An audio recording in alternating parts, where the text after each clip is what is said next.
superheroes. I'm Pink Phoenix, coming to you from Purdue University College of Veterinary Medicine's League of VetaHumanz. Today, our special guest on VetaHumanz Live is Micro Maven. Thanks for being on the show, Micro Maven. Thanks for having me, Pink Phoenix. I'm really excited about this episode. To get started, could you tell us your story? Sure. Well, I was born and grew up in Montgomery, Alabama. I got my first dog when I was 10, and this was after years of allergy shots and very much against doctor's orders. But my parents gave in and let me get a Cocker Spaniel when I was 10. And then I attended Auburn University, where I earned both my Bachelor's of Science degree in microbiology and attended vet school. And when I graduated from vet school, I sent my pediatrician a copy of the graduation announcement and said, thanks for the allergy shot, since I was one of the least likely kids to go to vet school. I love that. That's excellent. And out of vet school, I did work in small animal practice for a few years. And then I had the opportunity to move to Washington State, which is a long way from Alabama. And there I enrolled in a combined program at Washington State University, where I earned my PhD. And I simultaneously served as a resident of clinical microbiology in their diagnostic lab. So that's when I first learned about diagnostic medicine. And then I came to Purdue straight out of grad school in 2013 as the head of the bacteriology section here at the Indiana Animal Disease Diagnostic Lab, which I will call the ADDL from here on out because it's shorter. And in 2019, I became the director of the lab. That's awesome. Such a cool career path. So, Micro Maven, how did you decide on your superhero name? Well, it was pretty straightforward. So micro is short for microbiology, which is my specialty. So that was the easy part. And then I'm always looking for an opportunity to use alliteration. So when I came across the word Maven, one of its definitions was expert. So I thought, well, that's it. I've decided that the name has been found. Can you tell us more about microbiology? What is that? Well, microbiology is the study of microorganisms, or another way to think of that is organisms that you have to use a microscope to see. So bacteria, fungi, viruses, all the little tiny things. And more specifically, the ones that can cause disease are the ones I focus on. Wow, that's really, really cool. Micro Maven, can you tell us when the moment was that you knew you absolutely had to become a veterinarian? What happened? Yes, it was the 8th grade career project. Mrs. Smith at St. James School had us select a career, interview someone in that career, and then volunteer or shadow for a certain number of hours in that career. And I selected veterinary medicine. I think I made that choice because I had a dog. I like science. And I knew from a very young age that I did not want to wear pantyhose and high heels to work every day. So veterinary medicine seemed to be a reasonable selection. And through that project, I got to interview our dog's vet, Dr. Griffin. I got to spend time at the hospital. And while I was mostly cleaning tables and restocking drawers, I also got to observe a lot of very exciting things. And that was enough to get me hooked. And honestly, I don't think I gave serious consideration to any other careers after 8th grade. So thank you, Mrs. Smith, if you're listening. That's awesome. So it's all about the high heels, huh? That was a major factor in my decision, yes. What kind of shoes are you wearing now? Not high heels. I'm wearing lab-appropriate shoes. Okay. That's a perfect segue here, that you're wearing lab-appropriate shoes. You run the state of Indiana's Animal Disease Diagnostic Laboratory, and you're a veterinarian, but you use your superpowers as a VetaHuman to control the pandemic. How are you doing this? Well, our lab had the very unique opportunity to play a role in testing human samples for COVID to help control the pandemic. And my superpowers include organization and communication. And so as the lab director, it's my job to make sure we have the resources we need to do the work. So the right people, the right supplies we need, the equipment, and also the right processes need to be in place. So in the case of our COVID-19 response, This required coordination among several groups outside of the ADDL.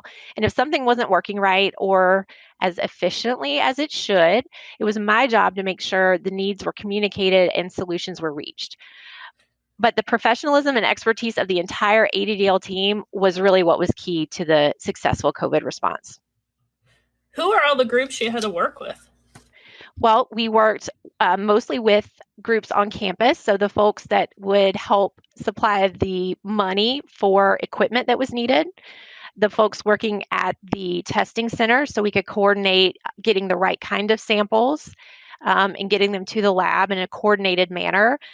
There were the data people that had to help make sure the correct data would be associated with the samples and communicated to the lab. And then beyond the samples coming into the lab, that data had to go out with our lab reports as well to make sure that the state had the current information on test results.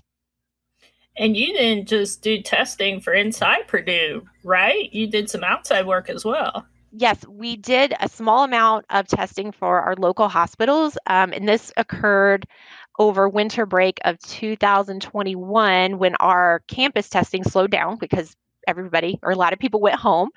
And we had some capacity freed up. And at that time, the hospital labs were backlogged. So we were able to step in and help do some of the testing. And what that did for the local hospitals was to help the outpatient procedures to move forward because they had to pause on a lot of those because they weren't able to get test results quickly. So we were able to fill that need. That's so wonderful how you and your team, I know you've worked super hard and you had to do a lot in a really short period of time to ramp up how much you've contributed to not only our university, but the community and the state. So thank you. Well, you're welcome, but I think the real thanks goes to the team here doing the work in the lab. What do you tell people when they ask why an animal disease diagnostic lab is running human samples? It's because animal disease diagnostic labs were already set up to test large numbers of samples by PCR. And PCR is the lab test that we use to detect SARS-CoV-2 or the virus that is responsible for COVID-19. We had the equipment, we had the trained staff, we knew exactly what needed to be done, and we knew based on our experience with animal disease outbreaks that we could do the job. What types of animal disease outbreaks have you worked on? Well, the ADDL originally existed to control hog cholera and was a major factor in the eradication of hog cholera. Since then, the ADDL has played a major role in the eradication of pseudorabies from commercial swine populations. Even more recently, we've been involved with control of avian influenza, canine influenza, and one of the diseases we are prepared to test for if needed is African swine fever, and that's one you may have heard of in the news. Yeah, absolutely. And back when I was in practice, I collected lots of samples for pseudorabies virus from hogs and sent them to your lab. Great. Well, thank you for sending those samples so we could test them. For the animal disease diagnostic lab to be able to test human samples, did you have to get special approvals or anything? Yes, the certification that is required to test human samples is different than what is needed to test animal samples. So we were able to get that required certification fairly quickly, and that was largely due to the quality system we had in place. So in other words, we were able to demonstrate that we could do the work accurately and that we had the expertise here in the lab to perform the work. And then that led to us being certified. What was the biggest hurdle you had to overcome in getting certified? I think the biggest hurdle was staff qualifications because the human requirements require experience in a human lab. And even though our technicians had vast experience in the test methods from working here at the ADDL, we couldn't check the box that they had experience in a human lab. So it took about 6 months to get our entire team with the time of experience that was required for them all to have that level of certification. Wow, that sounds like a lot of work in a short period of time. Yes, it was. We had an excellent team to make that happen.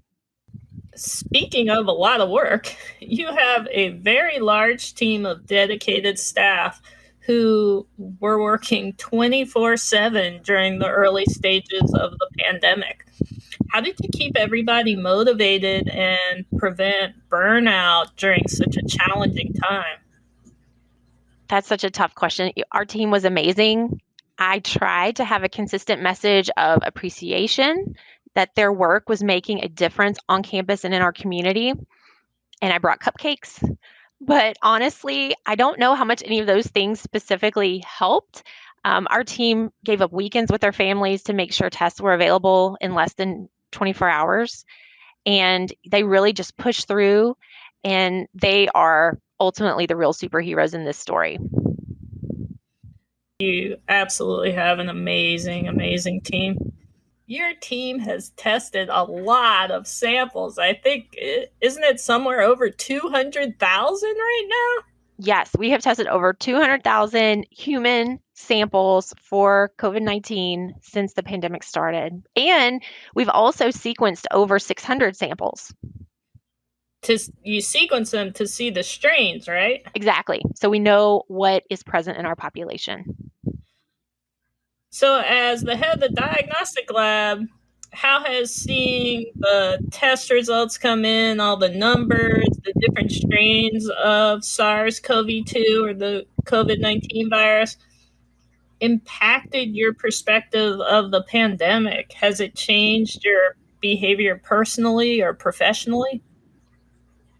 I don't know if it's changed my behavior, but I will say having the front row seat watching these results unfold has solidified my decision to take the pandemic seriously, and to just as a reminder that we need to pay attention to the current state of the virus, the current numbers, the current variants, because it is changing and we need to pay attention to what's happening in our population.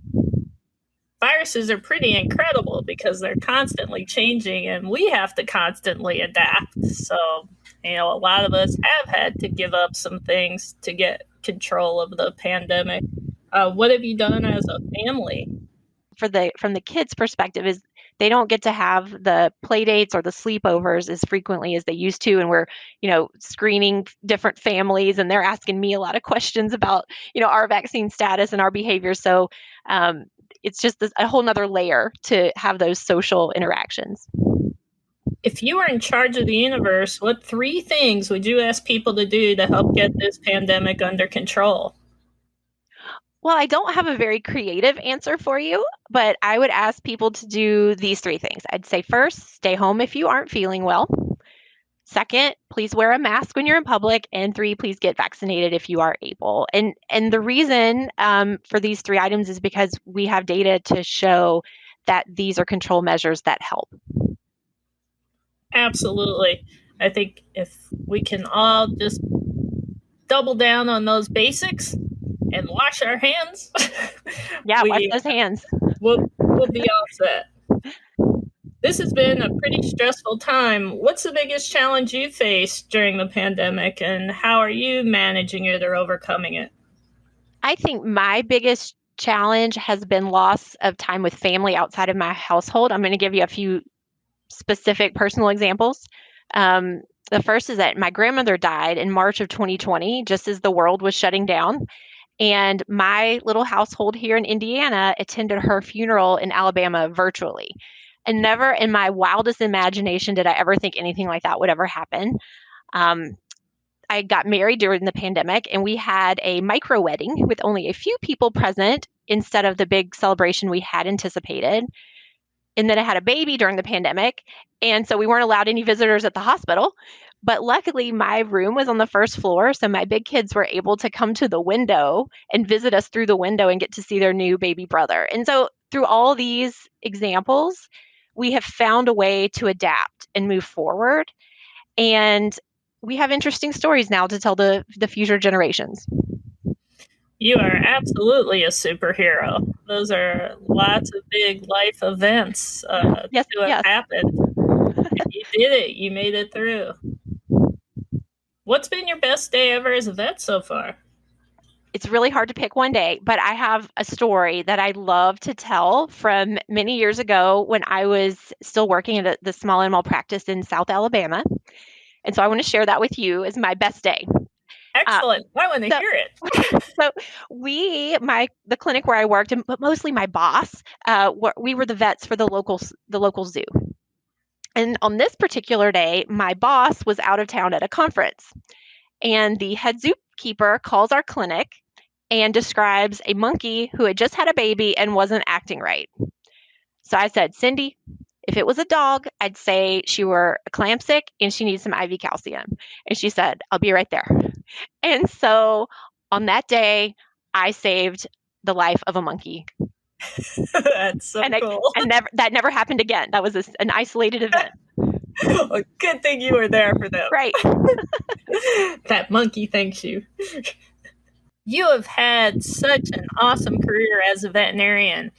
What do you have to tell people who are listening who want to be veterinarians about all the career opportunities in veterinary medicine? Veterinary medicine is such an interesting profession with so many options, so many different paths you can take. And I think when I did my 8th grade career project, I didn't know about all the options. I had no idea diagnostic medicine existed. So I would just say, if you're interested in being a veterinarian, explore all the options and also don't lock yourself into one. I tell the senior veterinary students this when I get them for their senior rotation with me. Even if they think they know exactly what they want to do, I say, you know what? It's okay to change your mind, because as you have experience and you try different things, you might decide you want to shift. And that's basically what I did. Small animal practice was great and had its benefits, but I think I found my home in diagnostic medicine, which is something I didn't know existed when I first started thinking about vet med. That's excellent. Yeah, everybody out there, no matter what you want to do, try things out. Absolutely. That's the only way you're going to know what you love and what truly fits you. Absolutely. And then you can have cool careers like we do. Before we wrap up, what inspirational message do you have for everyone listening during this historic time? I am an eternal optimist. So positivity and hope come really easy for me. But what I'd like your listeners to know is that we will get through this. So I cannot predict if we're going to have another wave or a worse variant just around the corner. But what we do know from the past, from science, is that pandemics do end. This will end. So I would encourage everyone to do their part and persevere and try to find the bright side as you adapt to and you overcome the challenges that you are currently facing. That's excellent. We really do need to stay positive, work together. We've gotten this far and we are going to get through this. Pandemics do end. Thank you so much for being on the show, Micro Maven. Thank you so much for having me, Pink Phoenix. It was a real honor to be here today. You can learn about other League of VetaHumanz superheroes at VetaHumanz.org. If you like this episode, please subscribe, rate, and share it with your friends. And remember, use your powers for good.